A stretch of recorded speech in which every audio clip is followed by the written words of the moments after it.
کیوں چند ٹکوں کے لیے اپنے ضمیر کو بیچ کر اس کی حاکمیت کو چھوڑ کر کسی اور کی حکمرانی کی بات کروں؟ تو ہے تیری عقل کے اوپر کہ تو اللہ کی حاکمیت کو نہیں مانتا، پیغمبر زمان کی شریعت کی عمل داری کو نہیں مانتا۔ اگر جیے بھٹو کا نعرہ اس ملک میں لگ سکتا ہے، اگر نئے پاکستان کا نعرہ اس ملک میں لگ سکتا ہے، اگر مسلم لیگ کے لوگ نئے ڈیم نئے پلوں کا نعرہ اس ملک میں لگا سکتے ہیں، تو اللہ تبارک و تعالیٰ کے فضل و کرم سے یہاں پر لا الہ الا اللہ کی عملداری کا نعرہ لگانے کا ہم کو بھی حق حاصل ہے۔ اپنی قدر یہی وجہ ہے کہ میں نے اللہ تبارک و تعالیٰ کے فضل و کرم سے گزشتہ کئی دہائیوں کے دوران اللہ تبارک و تعالیٰ کے فضل و کرم سے ارتقائی سفر کرنے کے ساتھ ساتھ اپنے آپ کو بالکل سیاسی جماعتوں کے ساتھ جو ہے ان کی حاشیہ برداری سے علیحدہ کیا ہوا ہے، اس لیے کہ اگر میں اپنی زبان کو بیچ کر، اپنے قلم کو بیچ کر، اپنے تخیلات کو بیچ کر، اپنے تفکرات کو بیچ کر خان صاحب کے قریب ہونا چاہوں، اللہ کی قسم مجھے کوئی بھی نہیں روک سکتا۔ اگر میں میاں صاحب کے قریب ہونا چاہوں مجھے کوئی بھی نہیں روک سکتا، لیکن میں یہ بات سمجھتا ہوں ایک آواز معاشرے میں ایسی ہونی چاہیے جو اللہ تبارک و تعالیٰ کی حاکمیت کی بات کرے،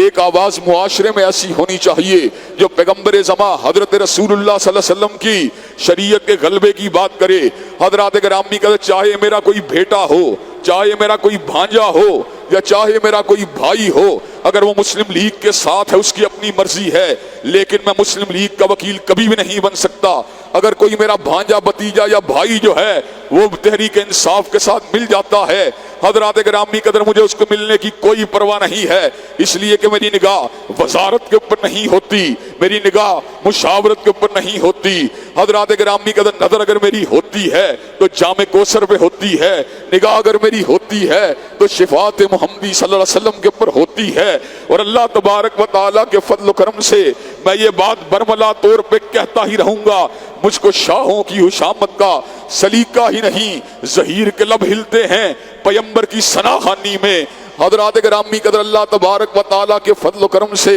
شرح صدر حاصل ہے کہ حضرات گرامی قدر انسان اپنے انٹلیکٹ کو بیچ کر، انسان اپنی ذہانت و فطانت کو بیچ کر، انسان اپنے قلم کو بیچ کر، انسان اپنے تخیلات کو بیچ کر عہدے تو حاصل کر سکتا ہے لیکن رب قدیر کی رضا کو حاصل نہیں کر سکتا۔ حضرات گرامی قدر ہمیں حنیفہ ہونا چاہیے۔ حضرات گرامی قدر کئی لوگ جو ہیں ہماری اس طرح کی باتوں کو بھی کوٹ کرتے ہیں، اور آج میں اس شبے کا ازالہ کر کے بات کو مزید آگے آپ کے سامنے بڑھا دینا چاہتا ہوں۔ کبھی میاں صاحب کے ساتھ ملاقات کا حوالہ، کبھی خان صاحب کے ساتھ ملاقات کا حوالہ۔ حضرات گرامی قدر آج بھی کہیں خان صاحب مجھے نظر آئیں گے تو میں ان کو سلام لے لوں گا، آج بھی میاں صاحب کہیں نظر آئیں گے میں ان کو سلام لے لوں گا، آج بھی میرے ملک کا کوئی بڑا سیاسی رہنما مجھے نظر آئے گا میں اس کو سلام لے لوں گا، اس لیے کہ میرے ہی ملک کا رہنما ہے۔ لیکن حضرات گرامی قدر میری وفاداریاں نہ اس کے لیے ہیں، نہ اس کے لیے ہیں، نہ میاں صاحب کے لیے ہیں، نہ خان صاحب کے لیے ہیں۔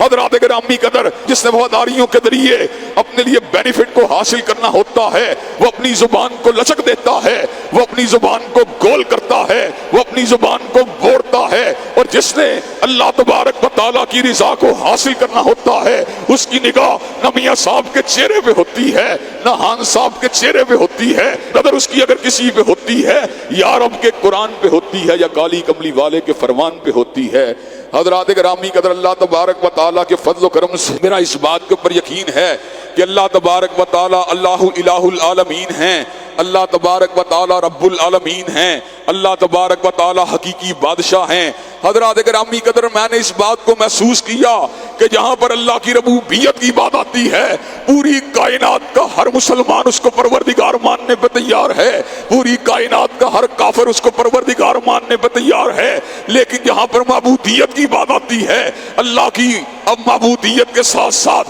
شجر کے سامنے جھکنے والے لوگ بھی مل جائیں گے، اسی طرح پتھر کے سامنے جھکنے والے لوگ بھی مل جائیں گے، مرکز و مزار کے سامنے جھکنے والے لوگ بھی مل جائیں گے،